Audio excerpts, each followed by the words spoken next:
বক্তব্য আমাদের, ঐতিহাসিক দৃষ্টিকোণ থেকেও বাংলাদেশ ইসলামের বাইরে যেতে পারে না।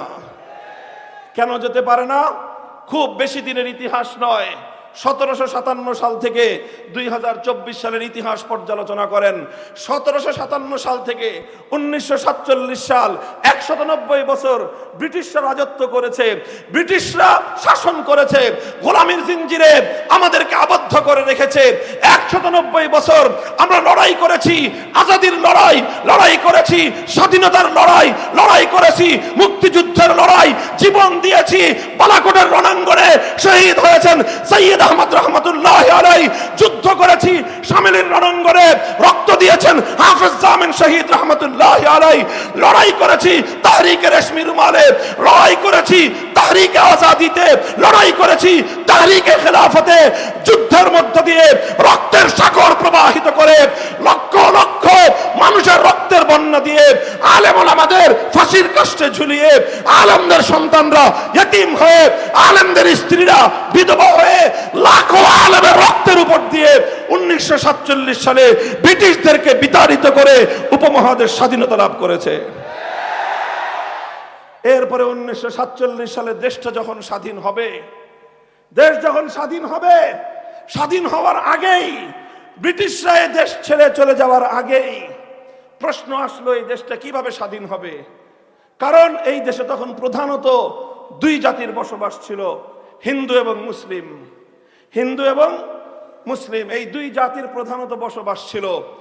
তখন হিন্দু এবং মুসলিমরা প্রশ্ন তুলল দেশ কিভাবে চলবে। হিন্দুরা বলল ধর্মনিরপেক্ষ মতবাদে চলবে। হিন্দুরা একথা বলতেই পারে, কারণ হিন্দু ধর্মের আলোকে রাষ্ট্র পরিচালনা করাও যায় না এবং করার জন্য তাদের ধর্মের পক্ষ থেকে কোনো ডিক্লারেশন, কোনো অনুমোদন, কোনো ধরনের নির্দেশনা কোনোটাই হিন্দু ধর্মে নাই। এই জন্য হিন্দুরা বলল রাষ্ট্র চলবে ধর্মনিরপেক্ষ মতবাদ অনুযায়ী। সংখ্যাগরিষ্ঠ মুসলমানরা বলল না, না, ধর্মনিরপেক্ষ রাষ্ট্র পরিচালনার জন্য বালাকোটের রণাঙ্গনে সৈয়দ আহমদ রক্ত দেয় নাই। ধর্মনিরপেক্ষ রাষ্ট্র করবার জন্য 1857 সালের সিপাহী বিদ্রোহ হয় নাই। 1857 সালে শামিলের রণাঙ্গনে হাফেজ জামিন শহীদ হয়েছেন, জীবন দিয়েছেন ধর্মনিরপেক্ষ রাষ্ট্র করবার জন্য নয়, বরং তাদের জীবন দেওয়ার উদ্দেশ্য ছিল একটাই, আল্লাহর জমিনে আল্লাহর কোরআনের রাজ কায়েম হবে। হিন্দু এবং মুসলমানদের এই বিতর্কের সমাধান কি হলো? সংখ্যাগরিষ্ঠ মুসলমানরা বললেন আমাদের এত বড় রাষ্ট্রের দরকার নাই, আমাদের এত উন্নতির প্রয়োজন নাই, আমাদের অর্থনৈতিক উন্নতি এতটার দরকার নাই, আমাদের জাগতিক উন্নতি এত দরকার নাই। সব কিছুর বিনিময়ে আমরা চাই একটা ভূখণ্ড, যেই ভূখণ্ডে চলবে আল্লাহর আইন, যেই ভূখণ্ডের সংবিধান হবে আল কোরআন। শেষ পর্যন্ত সংখ্যাগরিষ্ঠ মুসলমানদের সেই দাবি বিজয়ী হলো। বিজয়ী হয়ে মুসলমানদের জন্য সেপারেট ভাগ করা হলো জমিন, দেশ ভাগ হলো। এক ভাগ ধর্মনিরপেক্ষতাবাদীদের জন্য, আরেক ভাগ ইসলামপন্থী এবং ইসলাম ধর্মাবলম্বীদের জন্য। 1947 সালে জমিন ভাগাভাগি হলো। 1947 সালে দুই ভাইয়ের মধ্যে, হিন্দু মুসলিম দুই ভাই, জমিন ভাগাভাগি হয়েছে। হিন্দুরা সংখ্যায় কিছু বেশি, জমিন বেশি পেয়েছে। মুসলমানরা সংখ্যায় কিছু কম, এই জন্য জমিন কম পেয়েছে, ভূখণ্ড কম পেয়েছে। আর এইভাবে ভাগ করতে গিয়ে মুসলমানদেরকে অনেক রক্ত দিতে হয়েছে, অনেক জীবন দিতে হয়েছে, অনেক ত্যাগ স্বীকার করতে হয়েছে, জানের কোরবানি দিতে হয়েছে, মালের কোরবানি দিতে হয়েছে। 1947 সালের দেশ বিভক্তির নির্মম ইতিহাস পড়ুন, সেখানে পড়বেন হাজার হাজার নয়, লক্ষ লক্ষ পরিবার এমন যারা কোটিপতি ছিলেন, শুধুমাত্র ইসলামের রাষ্ট্র প্রতিষ্ঠার জন্য একদিনের ব্যবধানে বাপদাদার 14 পুরুষের বাস্তু ভিটা ছেড়ে দিয়ে, কোটি কোটি টাকার সম্পত্তি ছেড়ে দিয়ে, পথের ভিখারি হয়ে নিজের বাপদাদার এলাকা ছেড়ে ইসলামী রাষ্ট্রের সন্ধানে হাজার হাজার মাইল হিজরত করে মুসলমানদের ভূখণ্ডে তারা চলে এসেছিল। অসংখ্য অগণিত দৃষ্টান্ত। সেই চলতে গিয়ে শুধু সম্পদের কোরবানি দিয়েছে তা নয়, অনেক মা পথিমধ্যে তার কলিজার টুকরা, বুকের ছেঁড়া ধন, নারীর ছেঁড়া ধন সন্তানকে হারিয়েছে। অনেক স্ত্রী তার স্বামীকে হারিয়েছে, অনেক স্বামী স্ত্রীকে হারিয়েছে, অনেক সন্তান বাবা মা থেকে বিচ্ছিন্ন হয়ে গিয়েছে। এই সব ত্যাগ আর কোরবানির বিনিময়ে 1947 সালে মুসলমানদের জন্য আলাদা ভূখণ্ড তৈরি হয়েছিল। সেই ভূখণ্ডের জন্য গোটা এই ভারত উপমহাদেশের সব মুসলমানরাই সাফার করেছে, কোরবানি করেছে। পাঞ্জাবের মুসলমানরা কোরবানি স্বীকার করেছে, বেলুচিস্তানের মুসলমানরা কোরবানি স্বীকার করেছে, সীমান্ত প্রদেশের মুসলমানরা কোরবানি স্বীকার করেছে, খাইবার থেকে করাচি পর্যন্ত মুসলমানরা অনেক ত্যাগ আর কোরবানি স্বীকার করেছে। তবে ইতিহাস বলে কথা, গোটা ভারতবর্ষের অন্য সব জাতি মুসলিম রাষ্ট্র প্রতিষ্ঠার জন্য, ইসলামী রাষ্ট্র প্রতিষ্ঠার জন্য যতটুকু ত্যাগ আর কোরবানি দিয়েছে, বাংলাদেশের মুসলমানরা গোটা ভারত উপমহাদেশের মধ্যে সবচেয়ে বেশি ত্যাগ আর কোরবানি স্বীকার করেছে। এটা ইতিহাস, এটা আমার বানানো কথা নয়, আমার দাবি, এটা ঐতিহাসিক সত্য দাবি। এটা বাংলাদেশের মুসলমানরা এই কোরবানিটা স্বীকার করেছে। সেই মুসলমানরা কারা ছিল? হয় আমার বাবা আমার দাদা, না হয় তোমার বাবা তোমার দাদা। আমার এবং তোমার, হে বাংলাদেশের মুসলমানরা, আমার এবং তোমার পূর্বপুরুষরাই একটি ইসলামী রাষ্ট্র গঠন করার জন্য 1947 সালের দেশ বিভাগের সময় সবচেয়ে বড় কোরবানির নজির পেশ করেছে তারা। আমাদের বাড়ির কাছে ছিল কলকাতা, আর একটু দূরে গেলে ছিল দিল্লি, বাড়ির চারপাশে ছিল ইন্ডিয়া, ভারত। আমরা ভারতের সাথে থাকলে অনেক বড় রাষ্ট্রের নাগরিক হতে পারতাম। দিল্লির সঙ্গে খাতির করলে আমরা তো রাষ্ট্রীয়ভাবে অনেক বড় রাষ্ট্রের অধিকারী হতে পারতাম। কিন্তু না, আমাদের পূর্বপুরুষরা সিদ্ধান্ত গ্রহণ করে বুঝে শুনে সুচিন্তিত ভাবেই তারা কলকাতাকে লাথি মেরেছে, দিল্লিকে তালাক দিয়েছে, ভারতকে তারা ত্যাগ করেছে। সব কিছু করে 2000 মাইলের দূরত্বের পশ্চিম পাকিস্তানি খান পাঠানদের সঙ্গে হাতে হাত রেখে একটা রাষ্ট্র গঠন করেছিল।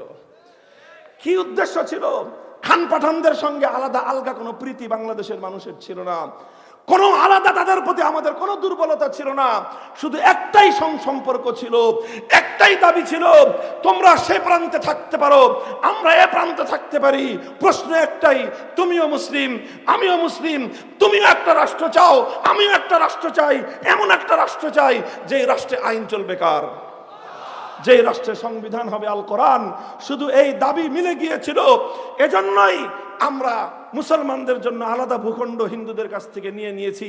আলাদা করে ভূখণ্ড নেওয়ার জন্য আমাদেরকে অনেক ছাড় দিতে হয়েছে, অনেক খনিজ সম্পদ ছেড়ে দিতে হয়েছে, অনেক পাহাড়ি অঞ্চল ছেড়ে দিতে হয়েছে, অনেক নদী ছেড়ে দিতে হয়েছে। সব ছেড়ে দিয়েছি, বিনিময়ে শুধু একটা জিনিস চেয়েছিলাম, একটা স্বাধীন মানচিত্র, একটা স্বাধীন ভূখণ্ড, যেই ভূখণ্ডে পতাকা উড়বে কালিমার, যেই মানচিত্রে কায়েম হবে আল্লাহর কোরআনের বিধান। এই তো ছিল 47 সাল থেকে 71 সাল পর্যন্ত 24টা বছর পশ্চিম পাকিস্তানি খান পাঠানরা বিশ্বাসঘাতকতার গাদ্দারি করেছে মুসলমানদের সঙ্গে। ওয়াদা ছিল, কথা ছিল। 47-এর আগে মুসলিম লীগের কথা বলতেন, মুসলিম লীগের লিডার সোহরাওয়ার্দী এই ওয়াদা করেছিলেন। সোহরাওয়ার্দীর কর্মী শেখ মুজিবুর রহমান সাহেব এই ওয়াদা করেই 1947 সালে মুসলিম লীগের জন্য এই দেশকে আলাদা করেছিলেন। আপনারা তো খালি করে বলেন আপনাদের নেতার কথা। আপনার নেতা রাজনীতি শুরু করেছিল এই কথা দিয়ে যে মুসলমানদের জন্য আলাদা ভূখণ্ড হতে হবে, আর সেই ভূখণ্ড চলবে আল্লাহর কোরআনের আইন অনুযায়ী। এরপরে আপনার নেতা, এরপরে আপনাদের নেতারা কিছুদিন পরে মুসলিম লীগ থেকে হলো আওয়ামী মুসলিম লীগ, এরপরে ইসলামকে পরিপূর্ণ ত্যাগ করে আওয়ামী মুসলিম লীগ থেকে আপনারা হয়ে গেলেন আওয়ামী লীগ। আপনারা যাই হলেন, এটা নিয়ে আমার আপত্তি নাই। আপনারা যেটা হন, আপনাদের ইয়োর চয়েস, আপনাদের সিদ্ধান্তের বিষয়।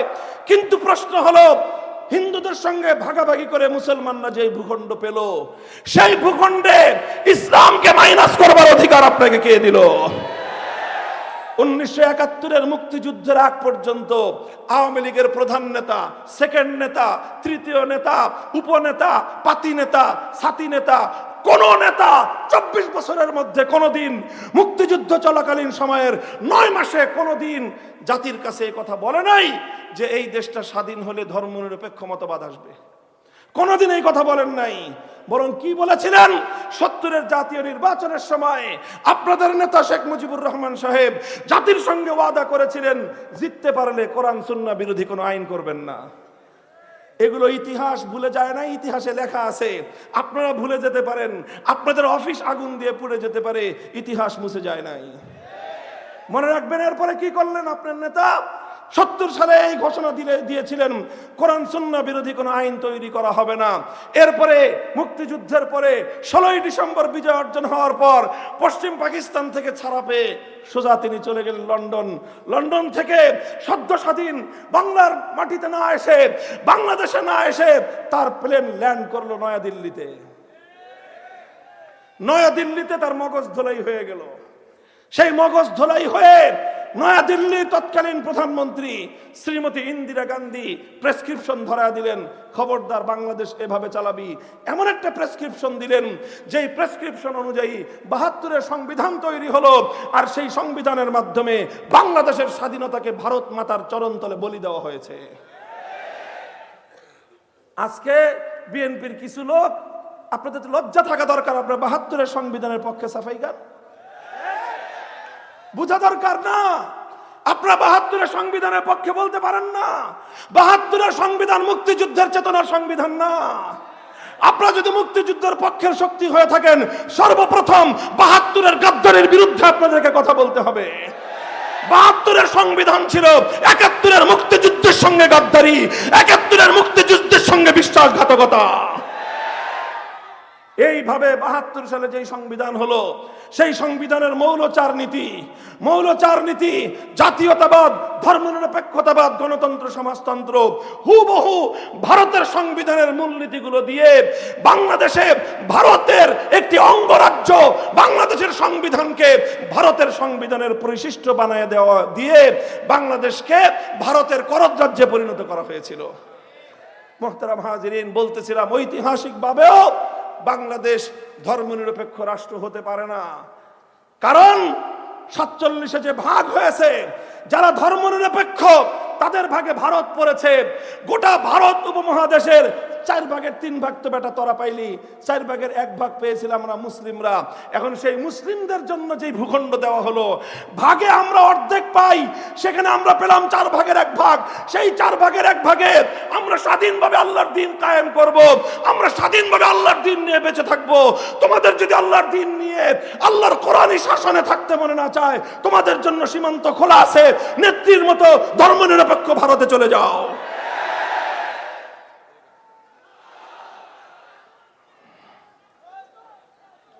এটা তো আমাদের স্পষ্ট তর্কের কথা, যুক্তির কথা। আরে ভাই, 2 ভাই জমিন ভাগ করে নিল, 1 ভাই জিতলো, 2 ভাই সমান হিস্সা পায়। সেখানে 1 ভাই 4 কাঠার মধ্যে 3 কাঠা নিয়ে আরেক ভাইকে 1 কাঠা জমি দিল। ভাগের সময় ঠকাইলা, ভাগের সময় বঞ্চিত করলা, ভাগের সময় বৈষম্য করলা। যে 1 কাঠা আমরা পেয়েছিলাম, এখন আবার সেই 1 কাঠা থেকেও তোমরা টানাটানি করো। এর চেয়ে বড় বিশ্বাসঘাতকতা, গাদ্দারি জাতির সাথে আর কিছুই হতে পারে না। বলবেন যে হুজুর 47 সালে স্বাধীন হয়েছে, 71 তো পরিবর্তন হয়ে গেছে। বলবো যে না, 47-এর স্বাধীনতা 71-এর মুক্তিযুদ্ধের চেতনার দ্বারা মেলান হয় নাই, বরং শক্তিশালী হয়েছে। 47-এ বলা হয়েছিল মুসলমানদের জন্য ইসলামের রাষ্ট্র চাই, 71-এ বলা হয়েছিল জুলুমের অবসান ঘটাবো ইনশাআল্লাহ। কাজে 71-এর চেতনার দ্বারা 47-এর দেশ বিভাগ আরো শক্তিশালী হয়েছে। 2024 সালের ওই ঐতিহাসিক অভ্যুত্থান এবং বিপ্লব 47 এবং 71-এর চেতনাকে সংহত করবার বিপ্লব।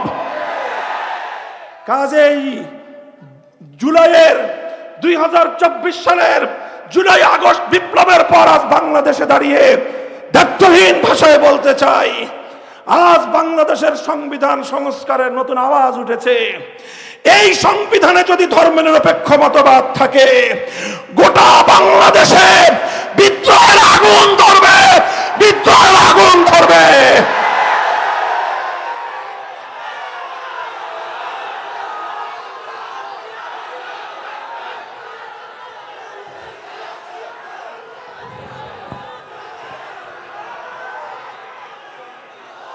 ধর্মনিরপেক্ষ মতবাদ ভারত থেকে পাচারকৃত মতবাদ। ভারতীয় আধিপত্যবাদকে রুখতে চাইলে ভারতীয় মাল, ধর্মনিরপেক্ষ মতবাদ দিল্লিতে পাঠিয়ে দিতে হবে। ভারতের সেবাদাসী বাংলাদেশে তার জায়গা হয় নাই। ভারতের মূলনীতি বাংলাদেশে তার জায়গা হতে পারে না। এখন নতুন গান শুনতেছি আবার, যে মুসলমানদের রাষ্ট্রে রাষ্ট্র ধর্ম ইসলাম হবে কেন, এটা নিয়েও নাকি নতুন করে অ্যালার্জির উৎপাত শুরু হয়েছে।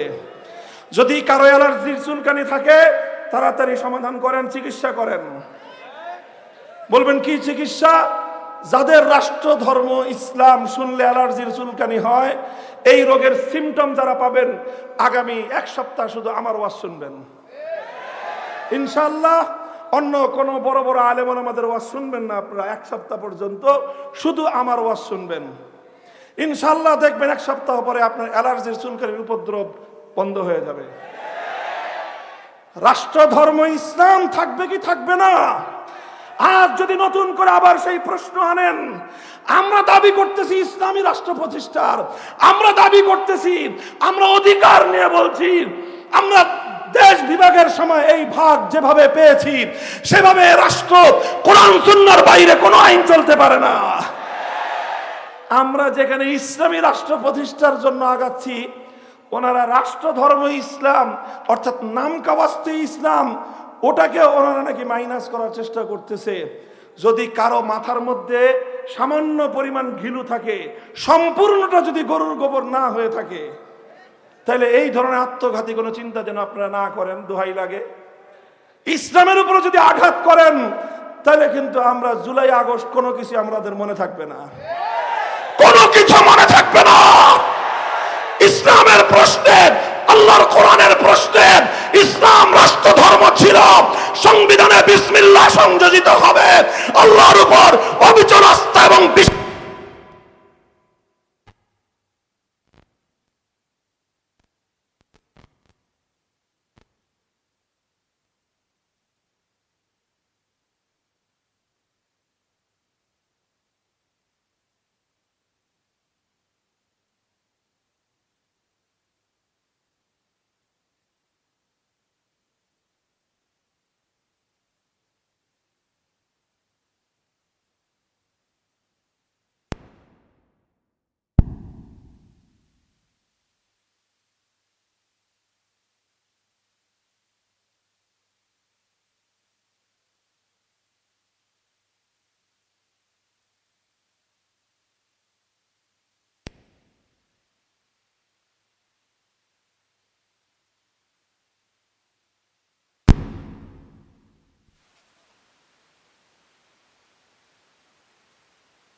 ওগুলোতে যদি হাত দিতে আসেন, এরপরে যদি দেশে গৃহযুদ্ধ লাগে, আপনারাই দায়ী থাকবেন।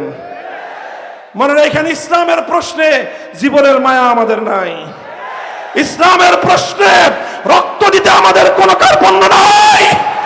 আল্লাহর কোরআনের জন্য যদি সাগর পরিমাণ রক্তের প্রয়োজন হয়, 2 লক্ষ মুজাহিদ যদি শহীদি ঈদগাহে কল্লা দিতে হয়, কারা কারা কল্লা দিব, কারা কারা জীবন দিব? নারায়ে তাকবীর, আল্লাহু আকবার, নারায়ে তাকবীর, আল্লাহু আকবার। বিপ্লব বিপ্লব, ইসলাম বিপ্লব, বিপ্লব বিপ্লব, ইসলামী বিপ্লব। 72 সংবিধান মানি না, মানব না। 72 সংবিধান মানি না, মানব না। তত্ত্বাবধান দিন শেষ। নারায়ে তাকবীর, আল্লাহু আকবার। ভারতের দালালেরা হুঁশিয়ার সাবধান, ভারতের দালালেরা হুঁশিয়ার সাবধান। ইসলামের শত্রুরা হুঁশিয়ার সাবধান, নাস্তিকের বাচ্চারা হুঁশিয়ার সাবধান, নাস্তিকের বাচ্চারা হুঁশিয়ার সাবধান। নারায়ে তাকবীর, আল্লাহু আকবার। এই দেশে আসি তো ইনশাল্লাহ, ইসলাম নিয়ে আসি। যতদিন ইসলাম নিয়ে থাকতে পারবো ততদিনই জীবনকে গনিমত মনে করি। আর ইসলামের জন্য যদি কোনো সময় প্রয়োজন হয় জীবনটা দিয়ে দেওয়ার, তখন সেই মৃত্যুকেই জীবনের চেয়ে শ্রেষ্ঠ মনে করবো ইনশাআল্লাহ। রাজি আছেন তো? প্রস্তুত থাকবেন তো? দাওয়াত দাওয়াত ছড়ায় দেন, পাড়ায় পাড়ায়, মহল্লায় মহল্লায়, গ্রামে গ্রামে, গঞ্জে গঞ্জে ইসলাম অনুযায়ী রাষ্ট্র চাই, এই দাবি প্রত্যেকটা মুসলমানের কণ্ঠে তুলে দেন। কথা বলেন ঠিক না বেঠিক? ইসলামী রাষ্ট্র হলে, কোরআনী সংবিধান হলে শুধু মুসলমান নয়, হিন্দু, বৌদ্ধ, খ্রিস্টান প্রত্যেকটা ধর্মাবলম্বী নিজ নিজ ধর্মীয় স্বাধীনতা ভোগ করতে পারবে। জান, মাল, ইজ্জত, আবরু সব কিছুর পূর্ণাঙ্গ নিরাপত্তা তারা পাবে। আল্লাহ পাক রব্বুল আলামিন বুঝবার তৌফিক দান করেন।